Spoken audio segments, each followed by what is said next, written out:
O ar em cerros de vientos sempre carregava uma umidade que não cabia no clima local, uma umidade pesada como o cheiro de mofo em um porão antigo ou a respiração de algo que esperava no escuro.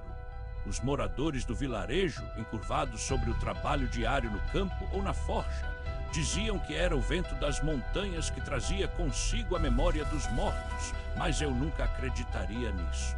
No entanto, quando os relógios começaram a parar e as lâmpadas de gás se apagaram sem motivo, até os mais céticos começaram a murmurar sobre a presença de algo que não pertencia ao mundo terreno.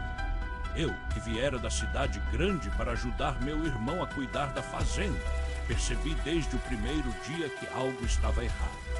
Não era só a quietude estranha que pairava sobre a aldeia, era como se a própria natureza tivesse se tornado um inimigo desconhecido, observando-nos com olhos que não eram humanos.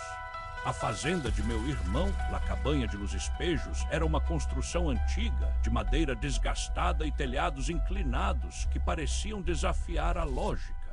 Quando cheguei, ele me recebeu com um sorriso cansado, mas os olhos dele estavam vazios de forma estranha, como se tivessem visto algo que não deviam. Disse-me que havia uma área no fundo da propriedade, um bosque de eucaliptos que a família nunca visitava. É melhor não ir lá, ele murmurou como se estivesse falando para si mesmo. Às vezes ouço coisas, ruídos, e não são animais. Não dê importância. Afinal de contas, era apenas um homem cansado. Mas naquela noite, enquanto eu tentava dormir em um quarto que cheirava a pão velho e tinta seca, ouvi o som de passos ecoando no corredor. Passos suaves, mas decididos, não eram meus. E quando acendi uma vela, vi minha própria sombra no chão, mas ela estava de costas para mim, movendo-se lentamente como se estivesse atrasada de algo. No dia seguinte, ao explorar a fazenda com minha irmã, descobri um antigo armário de madeira no depósito, coberto de poeira e umidade. Dentro dele havia uma caixa de metal enferrujada e com símbolos que pareciam não pertencer a nenhuma língua humana. Meu irmão não se lembrava de tê-la colocado ali e minha irmã, quando viu os desenhos, pálida como uma morta, disse que já tinha visto algo semelhante em um sonho. Era como um espelho, ela murmurou, mas não refletia o que estava diante dele. Refletia algo que estava dentro de você. E meu estômago se apertou e eu fechei a caixa com força, como se estivesse fechando a porta de algo que não deveria estar dentro do mundo humano. Ao longo dos próximos dias, as coisas pioraram. Meu irmão, que antes era forte e ativo, começou a se isolar no quarto, ouvindo sons que não podiam vir do mundo exterior. Ele falava em voz baixa com alguém que não estava presente e às vezes chorava sem motivo. Minha irmã, por sua vez, passou a dormir durante o dia e a acordar à noite com o rosto pálido e os olhos fixos no vazio. Ela dizia coisas estranhas, frases que pareciam fragmentos de um idioma que não pertencia a ela. Eles estão chegando, ela sussurrava algumas vezes. Eles não são como a gente. Foi então que comecei a notar as marcas no chão do quarto de minha irmã, riscos profundos e circulares, como se algo tivesse arrancado o assoalho com garras. O piso de madeira antiga e rachada estava quebrado em alguns pontos, revelando uma camada inferior de terra que não deveria estar ali. Meu irmão, quando perguntei sobre isso, respondeu com um sorriso triste. Eles vieram aqui antes de nós. Eles estão aqui agora.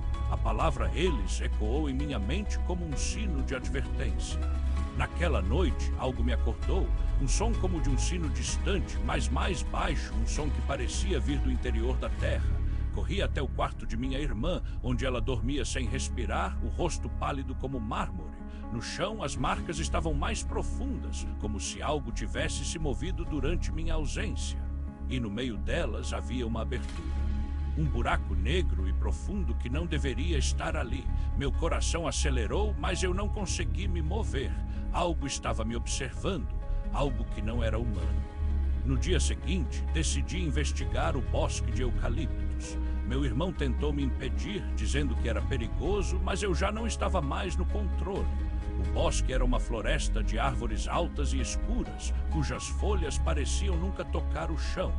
O ar estava denso, carregado de um cheiro que não conseguia identificar algo entre o podre e o metal. Enquanto caminhava, ouvi vozes à distância, mas não eram vozes humanas. Eram suspiros, sussurros que pareciam vir de dentro da própria terra. Enfim, cheguei a uma clareira onde uma pedra enorme estava no centro. Sobre ela havia um símbolo gravado, um círculo com linhas que se ramificavam como veias de uma árvore. O mesmo símbolo que eu vira na caixa de metal. Eu não sabia o que fazer. Meu corpo tremia, mas eu me ajoelhei diante da pedra e toquei o símbolo. Nesse momento, uma luz intensa surgiu de dentro da terra e algo começou a emergir, não uma criatura, mas uma presença, uma consciência que não era humana.